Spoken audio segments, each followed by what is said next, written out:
সা মণ্ডলী বন্ধন চাতুরী প্রভ, সা নিত্য গীতাদি কলা সুদক্ষতা, সা পূর্ব শোভাদি কথা পরম্পরা, মুঞ্চাতি চেত মম বিশ্বময়িনী।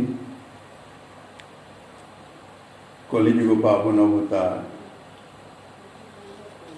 পরম করুণাময় শ্রী শ্রী গৌরাঙ্গ সুন্দরী পরম অন্তরঙ্গ প্রিয় পার্শ্বদবর্য পূজ্যপাদ ছিল সনাতন গোস্বামী পাদ, তাহার শ্রী শ্রী বৃহৎ ভাগবতামৃতম নামক শ্রী গ্রন্থের দ্বিতীয় খণ্ডের পঞ্চম অধ্যায়ে 156তম শ্লোকে বলছেন, প্রভুর সেই মণ্ডলী বন্ধন চাতুরী, নৃত্য গীতাদি কলার যে দক্ষতা, অপূর্ব সৌন্দর্যের বিকাশ মাধুর্য, বিশ্বমোহিনী লীলা পরম্পরা আমার চিত্তকে হরণ করিতেছেন। রাসক্রীড়ায় যে মণ্ডলী বন্ধন নৃত্য, সেই মণ্ডলী বন্ধন রূপ রাসক্রীড়ার যে চাতুর্য এবং সেই নৃত্য গীতাদি কলাবিদ্যা প্রকাশে যে সুদক্ষতা, অপূর্ব শোভাধিকতা, সেই সকল বিশ্ব বিমোহিনী লীলা, অর্থাৎ সেই সকল লীলা শ্রেণী একের পর এক আমার চিত্ত হরণ করিতেছে। শ্রী নারদ ঋষি শ্রী গোবিন্দের সেই অপূর্ব মনোহারিণী লীলা সকল একের পর এক বর্ণনা করিতেছেন, আর ভাবে গদগদ চিত্ত হয়েছেন। কৃষ্ণাঙ্গি পদ্ম মকরন্দ নিপান লুব্ধ, জানাতি তদ রস নিহাং পরমং মহত্তম, ব্রহ্মৈব গোকুল ভুবাময় উদ্ধবয়োপি গোপীগণস্য যদিমৌ লসত স্ম তত্ত্ব। বলছেন, যিনি শ্রীকৃষ্ণ চরণ পদ্মের মকরন্দ পানে লুব্ধ,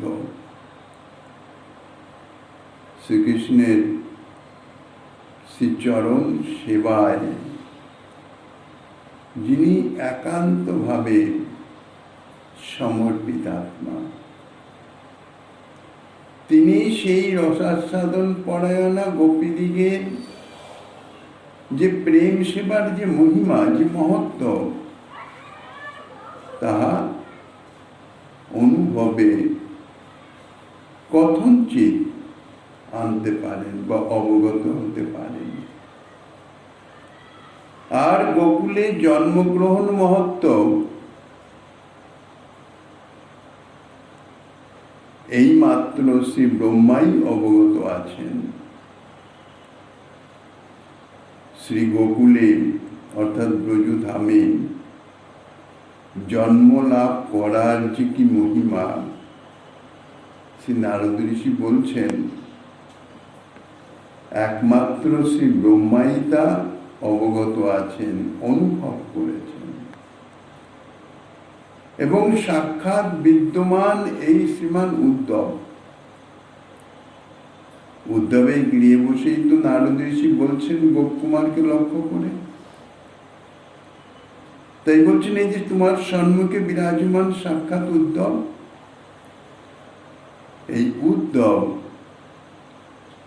গোপীগণের যে কি মহিমা, যে পরম মহত্ব, তাহা অবগত আছেন। ব্রজে জন্মের মহিমা অবগত আছেন শ্রী ব্রহ্মা, আর এই ব্রজ সুন্দরীগণের যে কি জাতীয় মহিমা, তাহা অবগত আছেন এই শ্রী উদ্ধব।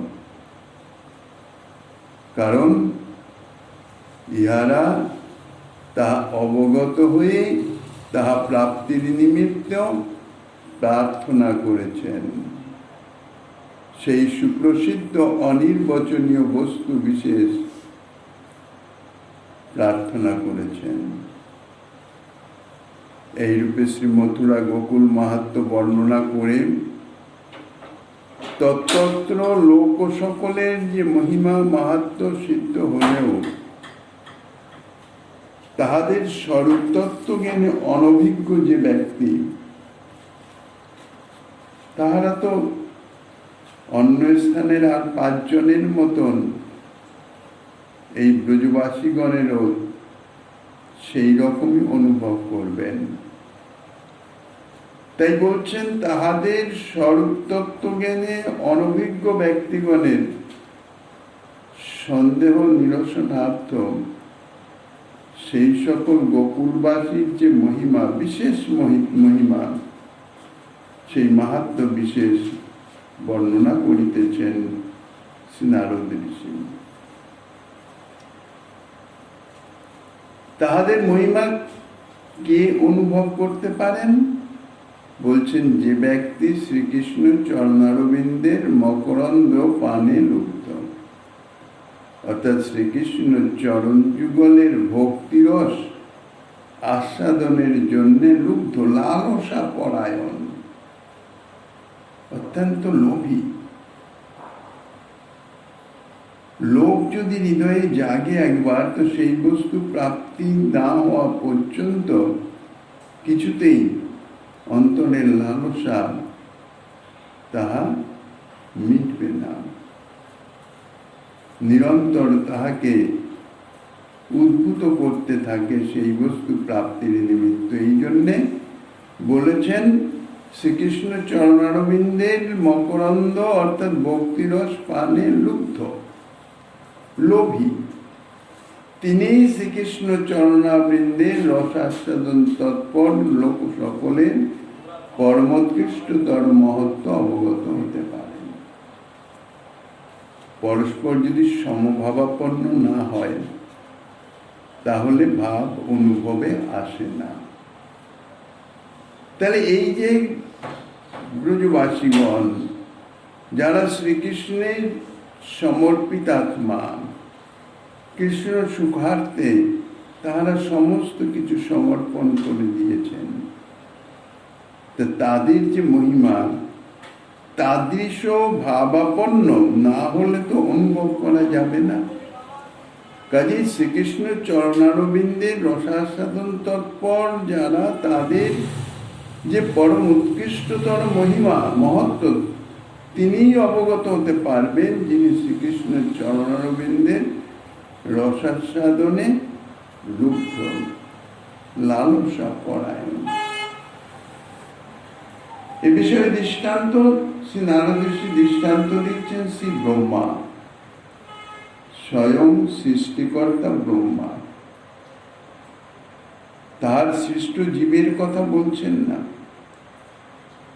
সৃষ্টিকর্তা ব্রহ্মা স্বয়ং তিনি গোকুল জাত জন সকলের পরম মহিমা অবগত আছেন।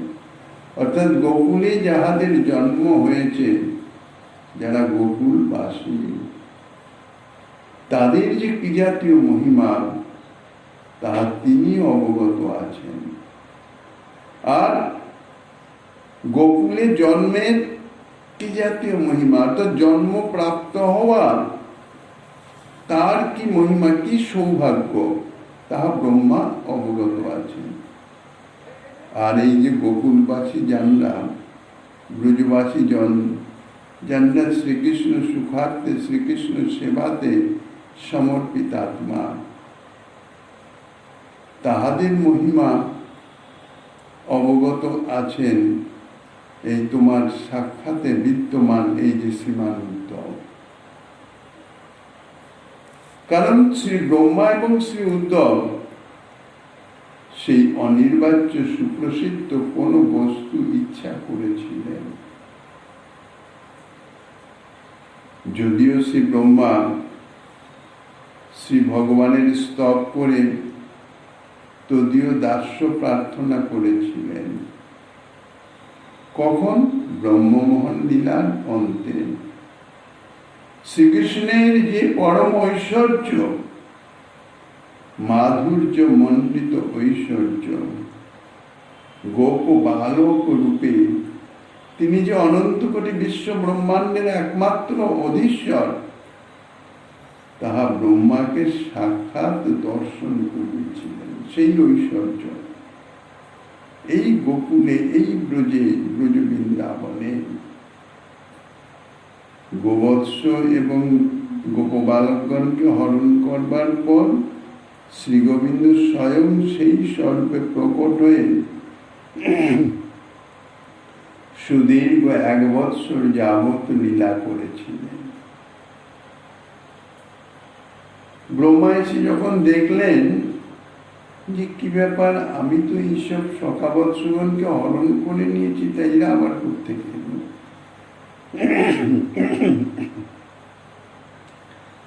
তিনি যে হরণ করেছেন তারা যেমন তেমনই আছে, আবার শ্রী গোবিন্দ যাদের সঙ্গে লীলা করছে তারাও সেই একই রকম। কোনটি যে আসল, কোনটি যে নকল, ব্রহ্মা নির্ণয়ের বাইরে, ব্রহ্মা নির্ণয় করতে পারলেন না। কেননা এরা কারো কেহই ব্রহ্মার সৃষ্ট জীব নন। যখন ব্রহ্মা বলতে গেলে পাপন হয়ে পড়লেন, কি কর্তব্য বিমুখ, যে কোনটি ঠিক, মানে প্রকৃত শ্রীকৃষ্ণের সখা বৎস যাদের সঙ্গে তিনি লীলা গোচারণ লীলাদি করিতেছিলেন, আমি যাদের এখানে রেখেছি এরা, না যাদের সঙ্গে উনি লীলা করছেন তারা। যখন কিছুই নির্ণয় করতে না পেরে হতভম্ব হয়ে গেছেন, তখনই দেখছেন যে শ্রী গোবিন্দের সান্নিধ্যে যারা বিরাজমান, তারা প্রত্যেকেই সব অনন্ত কোটি বিশ্ব ব্রহ্মাণ্ডের অধীশ্বর স্বরূপ, সব শ্রীকৃষ্ণ স্বরূপ, সব এক। শুধু তাই নয়, এইটুকু এই ব্রজ বৃন্দাবনের মধ্যে অনন্ত কোটি বৈকুণ্ঠ ধামে সব, বা অনন্ত কোটি ব্রহ্মাণ্ডে যে অধীশ্বর ব্রহ্মা বিষ্ণু ইত্যাদি সকলেই বিরাজমান। এতাদৃশ পরম ঐশ্বর্য দর্শন করে ব্রহ্মা নিজেকে ঠিক রাখতে পারেন নাই, মূর্ছিত হয়ে গেছেন। যখন জ্ঞান ফিরেছে, দেখছেন যে কোথায় কিচ্ছু নাই। যখন গোবৎস হরণ করেছিলেন, সেই সময় গোবিন্দের যে স্বরূপ, অর্থাৎ গোপবালক রূপ, মুক্ত গোপবালক, দধিমাকা অন্য হাতে, সেইভাবে তিনি গোবৎস সখাগণকে আহ্বান করে অন্বেষণ করছেন। সুদীর্ঘ 1 বৎসর বাদে সেই স্বরূপ। ব্রহ্মা এবার সত্যি সত্যি হতভম্ব হয়ে গেছেন। যেই ব্রজের মহিমা, ব্রজবাসী জনের মহিমার কথা তো দূরে থাকে, ব্রজ বৃন্দাবনের এই ধামের যে মহিমা, তাও আমি কথঞ্চিত অনুভব করতে পারি নাই। আর এই গোপবালক স্বরূপ যে শ্রীকৃষ্ণের মহিমা, তা তো বলার কথাই নয়। তাই স্তব প্রসঙ্গে প্রথমে শ্রী ব্রহ্মা শ্রী গোবিন্দের দাস্য প্রার্থনা করেছিলেন। ব্রজবাসী জনের সৌভাগ্য অবলোকন করে তাদৃশ সৌভাগ্য লাভে তাহার লোভ জন্মেছিল, কিন্তু পরবর্তীতে সঙ্গে সঙ্গে ভেবে দেখলেন এতাদৃশ সৌভাগ্য আমার, ইহা হতেই পারে না। এত বড় জিনিস প্রার্থনা করা অনুচিত। কিন্তু এই ব্রজধামের যে মহিমা তিনি অনুভব করেছেন, তাই প্রার্থনায় জানালেন যে এই ব্রজে যে কোনো ভাবে একটুখানি তিনি স্থান চান, জন্মসূত্রে। তাই অন্তত একটি স্থাবর রূপে জঙ্গমের কথা নাই, ব্রজবাসীগণের দাস্যত্ব কথা নাই, পশু পক্ষী ইত্যাদির কথা নয়, স্থাবর অচেতন পদার্থ একটা শিলাখণ্ড রূপেও যদি ব্রজের স্থান পেতাম, সেই প্রার্থনা জানিয়েছিলেন। এই ব্রজ বৃন্দাবনের এ তাদৃশ্য মহিমা। আর শ্রী উদ্ধব মহারাজ, তিনি তো সাক্ষাৎ বৃহস্পতির শিষ্য, জ্ঞানের চরম সীমা প্রাপ্ত, কিন্তু প্রেমের যে কি মহিমা সে সম্বন্ধে অনুভব নাই। শ্রী গোবিন্দ উদ্ধবকে, কেননা প্রেমের অনুভব না হওয়া পর্যন্ত যথার্থ তার সার্থকতা হয় না। তো উদ্ধবকে প্রেম যে কি বস্তু, প্রেম কাকে বলে, তাহা প্রত্যক্ষ অনুভব করতে হলে তাদৃশ্য প্রেমী জনের সঙ্গ দরকার। তা নাহলে প্রকৃত প্রেম যে কি বস্তু তাহা অনুভবে আসবে না, কেননা ইহা ভাষায় বর্ণনার যোগ্য নহে, অবর্ণনীয় বিষয়, অনুভবপ্রেত্য বিষয়। এই জন্য তাদৃশ্য প্রেমী ভক্তের সঙ্গের প্রভাবে তাহার হৃদয়ে সেই অনুভব জানতে পারে। উদ্ধবের মনে তো অভিমান আছে যে আমি জ্ঞানী, আর এই ব্রজবাসীজন যাদের নিকটে সংবাদ পাঠাচ্ছেন গোবিন্দ উদ্ধবকে দিয়ে, তাদের সান্ত্বনা প্রদান করবার নিমিত্ত, কেননা তাহারা শ্রী গোবিন্দের বিরহে অত্যন্ত কাতর। এই যে বিরহ উদ্ধবের নিকট তখন, অর্থাৎ ব্রজে আসার আগে উদ্ধবের নিকটে বিরহ ছিল এক জাতীয় মোহ, অজ্ঞান। শ্রী গোবিন্দ সাক্ষাৎ স্বয়ং পরব্রহ্ম, সর্বব্যাপক তত্ত্ব, সকল জীবের ভিতরে বাইরে বিদ্যমান। যিনি অন্তরে বিদ্যমান আছেন পরমাত্মা রূপে, তাহার বিরহ কি করে হয়? তাহার বিরহে যে আরতি, ক্রন্দন, ব্যাকুলতা, তাহা কি করে সম্ভব? অন্তরে তো বিরাজমান আছে। সম্ভব যতক্ষণ সে সম্বন্ধে জ্ঞান না থাকে। অজ্ঞানতা থাকলে তাহলেই সম্ভব। আর যদি জ্ঞান অর্থাৎ অনুভব হয় যে পরমাত্মা রূপে আমার হৃদয়েই তিনি বিরাজমান আছেন, সেই অনুভব যদি হয়, তাহলে তো আর বিরহের প্রশ্ন নাই।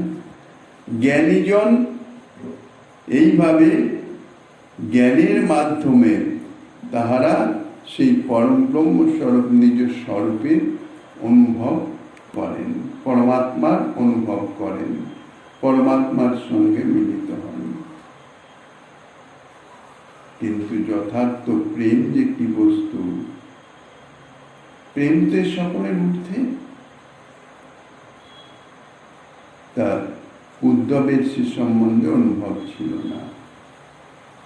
তিনি বলে গিয়েছিলেন শ্রীকৃষ্ণকে, মনে মনে একটু ক্ষুণ্ণই হয়েছিলেন যে এই সমস্ত অশিক্ষিত গোপগণ, গোপ জাতি, তাদের সান্ত্বনা অর্থাৎ জ্ঞান প্রদানের জন্য আমাকে পাঠাচ্ছেন প্রভু।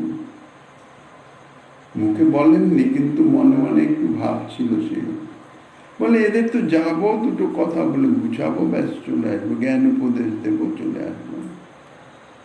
তাই শ্রী গোবিন্দকে বলে গিয়েছিলেন, আমি আজ যাচ্ছি, আজকে হয়তো ফিরতে পারবো না, কালকে তো ফিরবই, যদি না হয় তাহলে পরশু অবশ্যই আসবো, এই বিষয়ে কোনো সন্দেহ নাই। অর্থাৎ যাব, তাদের জ্ঞান প্রদান করব, জ্ঞান ও নেত্র তাদের উন্মূলন করে দেব, অজ্ঞান দূর করে দেব, চলে আসব। কিন্তু যখনই প্রথম নন্দ মহারাজ আর মাতা যশোমতীর মাতা যশোমতী তো সদা সর্বদা গোপালের বিরহে, গোপালের ভাবে আবিষ্কার। নন্দ মহারাজের সঙ্গেই কথা বললেন। কথা বলতে বলতে জ্ঞান দিলেন কি নিজের কথার জালে নিজেই আটকে গেলেন। নন্দ মহারাজ বলছেন যে আমি যে পুত্র বিরহে যে আকুল, পিতৃর বিরহে আমি শোক করব না। কেননা তুমি বলছো আমার পুত্র নাকি স্বয়ং ভগবান। আচ্ছা তুমি বলো উদ্ধব, এতদিন আমি জানতাম আমার পুত্র সাধারণ একটা গোপ বালক, তাই সেই পুত্র হারা হয়ে আমি ক্রন্দন করছিলাম। এখন তুমি জানালে যে সে পুত্র সাধারণ বালক নয়, সে স্বয়ং ভগবান। তাহলে এখন তুমি বলো উদ্ধব, ভগবান রূপী পুত্র হারিয়ে আমার কি জাতীয় অবস্থা হওয়া উচিত? কি জবাব দেবেন উদ্ধব? এর তো কোনো জবাব নাই, মুখ হয়ে গেলেন। নন্দ যশোদার যে বাৎসল্য প্রেম, তা দেখেই তিনি জ্ঞান দেবেন কি তাদের ধন্যাতি ধন্য প্রশংসা করতে লাগলেন। তারপরে যখন ব্রজসুন্দরীগণের সঙ্গে সাক্ষাৎ হলো, কেননা ব্রজসুন্দরীগণের নিকটেও সংবাদ প্রেরণ করেছিলেন শ্রী গোবিন্দ উদ্ধবের মাধ্যমে। সেই ব্রজসুন্দরীগণের যে জাতীয় প্রেম তিনি দেখলেন, কেননা আধার তো পবিত্র, অজ্ঞান তো বিন্দুমাত্র নাই উদ্ধবের, জ্ঞানালোক চিত্তে প্রকাশিত। কাজেই অতি শীঘ্র, অতি সহজেই প্রেমের যে মহিমা, প্রেমের রং উদ্ধবের চিত্তে রঞ্জিত হয়ে গেল। আধার যদি শুদ্ধ থাকে তাহলে অতি শীঘ্রই তাহার গৃহীত হয়, গ্রহণ করে। স্বচ্ছ দর্পণের সম্মুখে আসলেই প্রতিবিম্ব তা প্রকাশিত হয়, দেখা যায়। আর যদি অস্বচ্ছ হয়, দর্পণে যদি ময়লা লেপন থাকে, অস্বচ্ছ, তাহলে তাহার সম্মুখে আসলেও তাহা প্রতিবিম্বিত হয় না।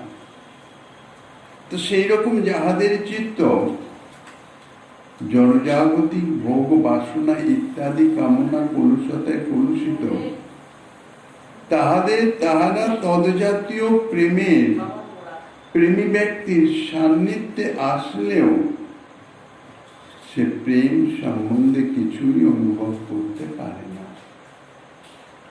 কিন্তু উদ্ধব তো তার দৃশ্য নয়। ব্রজসুন্দরীগণের সান্নিধ্যে আসলে উদ্ধব সেই যে প্রেমের মহিমা, গোপিকা সকলের প্রেমরাশি অবলোকনে অর্থাৎ দর্শন করে তাহাদের প্রেমের যে ভাব, তাহা অনুভব করে এই জাতীয় যে দুর্লভ প্রেম, উদ্ধবেরও তাদৃশ প্রেম লাভে ইচ্ছা জন্মেছিল। তদ্জাতীয় প্রেম প্রাপ্তির নিমিত্ত শ্রী উদ্ধবের মনে কামনা জেগেছিল। ব্রহ্মা প্রার্থনা করেছিলেন শ্রী ভগবানের চরণে, তত ভূরিভাগ্যমিহ জন্ম কিমপটভ্যাম যদ গোকুলে অপি কথমাঙ্ঘ্রি রজৈ অভিষেকম। ব্রহ্মা প্রার্থনা করেছিলেন, হে প্রভু, আমাকে যে জগতের শ্রেষ্ঠ ঐশ্বর্য প্রদান করেছেন, সেই ঐশ্বর্য এবং প্রাপ্তব্য মোক্ষাদিকেও জলাঞ্জলি দিয়ে যদি এই ব্রজবাসী দিগের চরণ রেণুতে অভিষিক্ত হতে পারি, তাহলে আমি নিজেকে প্রচুর প্রচুর সৌভাগ্যশালী বলে মনে করব। অতএব এরূপ কৃপা করুন যেন এই বৃন্দাবনে কোনোভাবে একটি জন্ম প্রাপ্ত হতে পারি, অন্তত একটি স্থাবর জন্ম। কোমল তিনাদি জন্ম লাভ করতে পারি। যদি তাও না হয় তো অন্তত একটি প্রস্তর খণ্ড রূপে যেন গোকুলে জন্মগ্রহণ করতে পারি। হে প্রভু, গোকুলবাসীরা কিসে এত ধন্য? তাহার কারণ বেদ সকল অদ্যাপিও আপনার পদধূলি অন্বেষণ করিতেছেন, সেই আপনি স্বয়ং ব্রজবাসী দিগের জীবন সম্পদ। এইভাবে ব্রজে একটু জন্ম, কোনোভাবে একটু জন্ম প্রার্থনা করছেন স্বয়ং ব্রহ্মা। আর শ্রী উদ্ধব মহারাজ তিনি কি প্রার্থনা করছেন? আশামহ চরণ রেণু জুষামহংস্যা বৃন্দাবনে কিমপি গুল্ম লতৌষধি নাম। উদ্ধব প্রার্থনা করছেন যে সকল গোপী দুস্তেজ স্বজন আর্য ধর্ম পরিত্যাগ করে পরম অনুরাগ ভরে শ্রী গোবিন্দের ভজনা করেছিলেন, আমি যেন তাদের চরণধূলি প্রাপ্ত হতে পারি। তাদের সদৃশ প্রেম প্রাপ্তি হচ্ছে অন্তরের আকাঙ্ক্ষা, কিন্তু তাদৃশ প্রেম প্রাপ্তির যে উপায় তা হয়েছে তাহাদের চরণরজ। সেই চরণরজের প্রভাবে হয়তো তাদৃশ প্রেম অর্থাৎ শ্রীকৃষ্ণ সেবার যে আরতি তাহা আমার হৃদয়ে প্রকাশিত হতে পারে শুধুমাত্র তাদের চরণধূলির প্রভাবে। এই জন্য সরাসরি প্রেম চান নাই, প্রেম প্রাপ্তির যে উপায় সেই উপায়কে পেতে চাইছেন, ব্রজবাসীগণের চরণধূলি প্রাপ্ত হতে পারে। কিন্তু তাহাদের চরণধূলির প্রতি আমার লালসা হলেও ব্রজসুন্দরীগণের চরণরজ প্রাপ্তি তাহা অত্যন্ত দুর্লভ, আমার পক্ষে অত্যন্ত দুর্লভ। আমার লালসা তাদের চরণধূলি প্রাপ্তি, মূল লালসা হচ্ছে তাদের প্রেম প্রাপ্তি, সেই প্রেম প্রাপ্তির উপায় হচ্ছে তাদের চরণরজ। তাহলে এখন আমাদের তাদের চরণরজ প্রাপ্তির লালসা সেটাই চেষ্টা করতে হবে, কিন্তু তাহাও আমার জন্য অত্যন্ত দুর্লভ। তাহলে কোন উপায় তো বার করতে হবে। কিভাবে স্বতঃসিদ্ধ স্বাভাবিকভাবে তাহাদের চরণরজ আমি প্রাপ্ত হতে পারি? বিচক্ষণ উদ্ধব চিন্তা ভাবনা করে বুঝলেন যে পথিপার্শ্বে এই যে তৃণগুল্মলতা, ছোট্ট ছোট্ট যে মানে তৃণগুল্ম আদি যে পথের পার্শ্বে যারা হয়ে থাকে, পথ চলতে যারা পথ চলেন তাদের চরণরজ আপনা আপনি উড়ে উড়ে তাদের মাথায় গিয়ে পড়ে, কেন তারা পথের তো সঙ্গে প্রায় মিশেই আছেন। ব্রজসুন্দরীগণ যখন পথ চলতে থাকবেন তখন তাহাদের চরণরজ স্বাভাবিকভাবেই বাতাসে সঞ্চালিত করে পথিপার্শ্বে সেই সব তৃণগুল্ম লতা ইত্যাদি তাদের উপর পতিত হয়। তাহলে আমি যদি সেই রকম কোনো একটা জন্ম পাই, তৃণগুল্ম লতা হয়ে যদি পথের পার্শ্বে আমি জন্ম লাভ করি, তাহলে তো অতি সহজেই আমি এই ব্রজসুন্দরীগণের সেই চরণরজ লাভ করতে পারি। তাই প্রার্থনা করছেন আমি যেন সেই সকলের অর্থাৎ পথিপার্শ্বে যে গুল্ম লতা ঔষধি তাদের মধ্যে কোনো একটা হতে পারি। ইহাই হচ্ছে উদ্ধবের প্রার্থনা। ইহার দ্বারাই ব্রজসুন্দরীগণের প্রেমের যে মহিমা কি মহান তাহা অনুভব করা যায় না, অসীম। এই মন্তব্য করিবে না। গোকুমারকে বলছেন যে মন্তব্য করো না তুমি, যে বৃন্দাবনবাসীর মধ্যে যে কোনো প্রাণীর চরণ রেণুতে অভিষিক্ত হবার জন্য প্রার্থনা করেছেন বলে ব্রহ্মাই পরম মহত্তজ্ঞ, উদ্ধব তাদৃশ নয়। কেননা ব্রহ্মা কোনো প্রাণীর বৃন্দাবনবাসীর মধ্যে যে কোনো তার চরণ রেণুতে অভিষিক্ত হওয়ার জন্য প্রার্থনা করেছেন সরাসরি। আর উদ্ধব প্রতিপার্শ্বে তৃণগুল্ম ঔষধি জন্ম প্রার্থনা করেছেন। বাস্তবিক পক্ষে শ্রী উদ্ধব গোকুলের মধ্যে যে মুখ্যতম শ্রী গোপিকা সুন্দরী, তাহাদের চরণ রেণু সেবী গুলমাদির ভাব প্রার্থনা করেছেন। যেহেতু পরমেষ্ঠ পদাধিকারী ব্রহ্মা ভগবান শ্রী নন্দনন্দনের দাস্যমাত্র প্রাপ্তিতেই কৃতার্থ, দাস্য ভক্তি চেয়েছেন, কিন্তু উদ্ধব তো তা চাননি। উদ্ধব তো স্বভাবত স্বরূপত শ্রী নন্দনন্দনের দাস।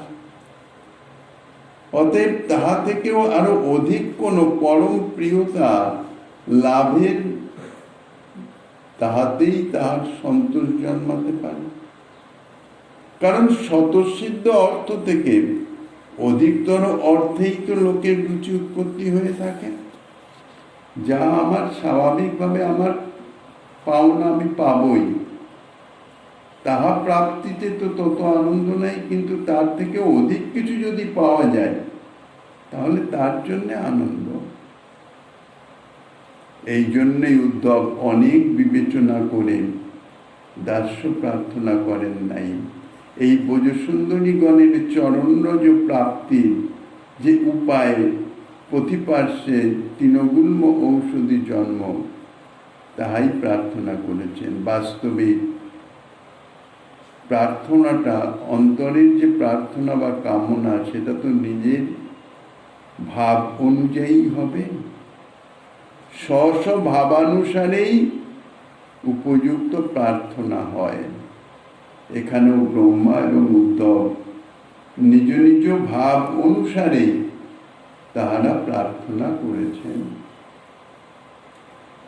যেসাহি যদ বস্তুনি ভাতি লোভ স্তে তৎবতাং ভাগ্য বলং বদন্তি গোপ্য মুকুন্দা ধর পান লুব্ধা গায়ন্তী সৌভাগ্য ভরং মুরলিয়া।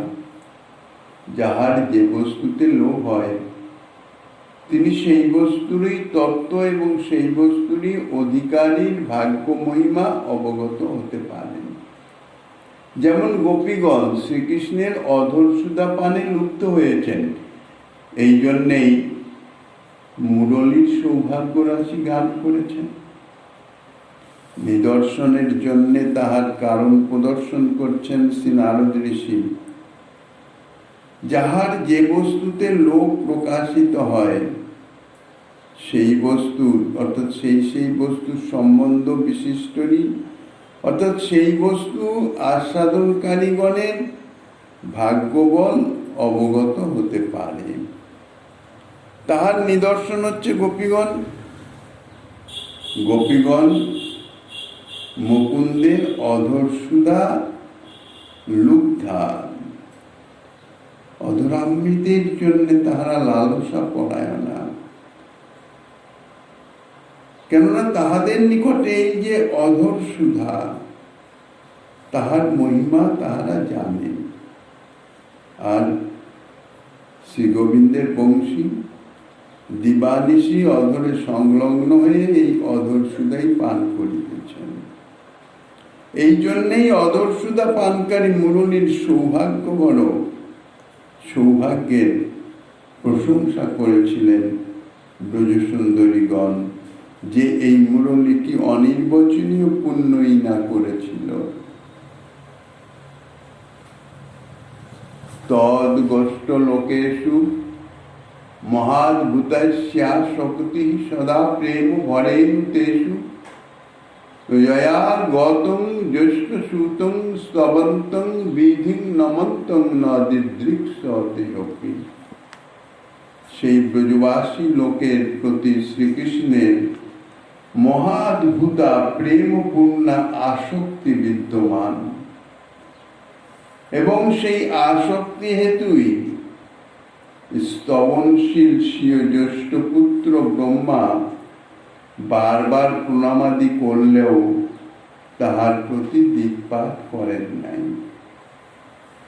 এ বিষয়ে পরপর 9টি শ্লোকে আরো বিস্তার রূপে নারদ ঋষি বর্ণনা করছেন। তো এই শ্লোকে বলছেন, সেই সুপ্রসিদ্ধ মাথুর গোষ্ঠবাসী লোক সকলের প্রতি শ্রীকৃষ্ণের পরম প্রেমপূর্ণ যে অদ্ভুত অভিনিবেশ, সেই অভিনিবেশ বশত স্তবনশীল প্রণত জ্যেষ্ঠ পুত্র, সৃষ্টির সময় শ্রী ভগবানের নাভিপদ্ম থেকেই তো ব্রহ্মার উদ্ভব, অর্থাৎ সর্বপ্রথম। এই জন্যে ব্রহ্মা শ্রী ভগবানের পুত্র স্বরূপ, এবং যেহেতু সর্বপ্রথম ব্রহ্মা প্রকট হয়েছেন, এই জন্যে জ্যেষ্ঠ পুত্র। সেই জ্যেষ্ঠ পুত্র শ্রী গোবিন্দের স্তব করিতেছেন। স্তবনশীল অর্থাৎ স্তব পরায়ণ জ্যেষ্ঠ পুত্র ব্রহ্মার প্রতি শ্রী গোবিন্দ দৃষ্টিপাত করেন নাই। কেন? পরম প্রেমপূর্ণ যে অদ্ভুত অভিনিবেশ, ব্রজবাসী জনের প্রতি শ্রী গোবিন্দের প্রেমের যে অদ্ভুত আবেশ, সেই আবেশের বশে তিনি স্তবনশীল স্তবরত ব্রহ্মার প্রতি দৃষ্টিপাত করেন নাই। সম্ভাষণ করা তো অত্যন্ত দূরের কথা। যদি বলো গোবর্ধন পর্বতে ইন্দ্রের সহিত তিনি যে সম্ভাষণ করেছিলেন, ব্রহ্মা ইন্দ্রের থেকে তো শ্রেষ্ঠ, তাহলে ব্রহ্মা স্তব করলেন, শ্রী গোবিন্দ সম্ভাষণই করলেন না। কিন্তু ইন্দ্র যখন স্তব করেছিল, সেও তো অপরাধ খালনের জন্য, তার সঙ্গে তো তিনি সম্ভাষণ করেছিলেন। সেই সম্ভাষণ পরমবিত ইন্দ্রের অধিকার ভ্রংশন রূপ আশঙ্কা নিবারণের জন্যই হয়েছিল।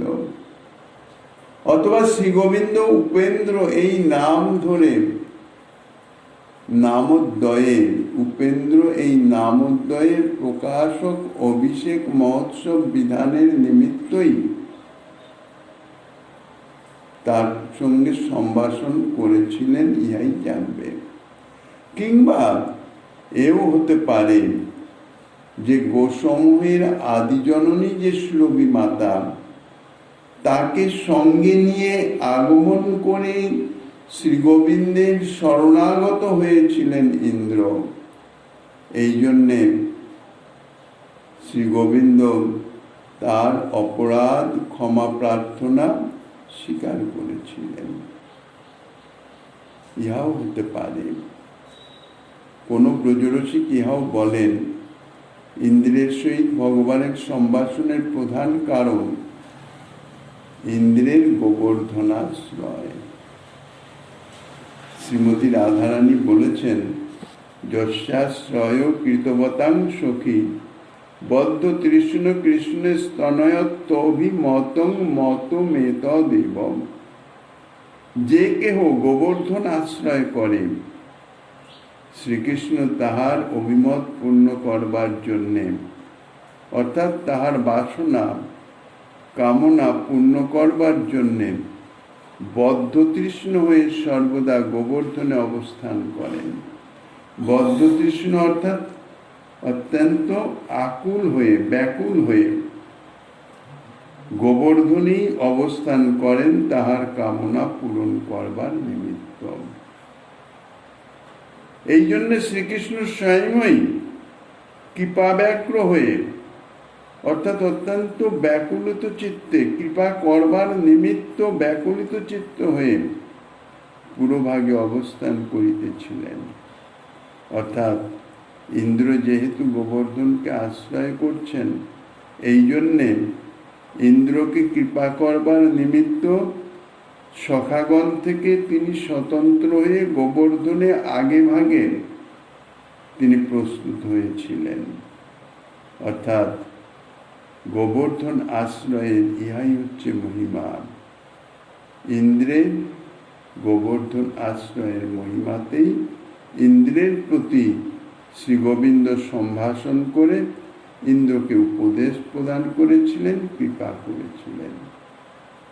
এইভাবে পরবর্তী শ্লোকে আরো যাহা কিছু আশ্রয় দিচ্ছেন, শ্রীমন মহাপ্রভু গিরিধারী লালের কৃপা হলে আগামী দিন আস্বাদনের বাসনা রেখে অদ্যকার ভাগবতী কথার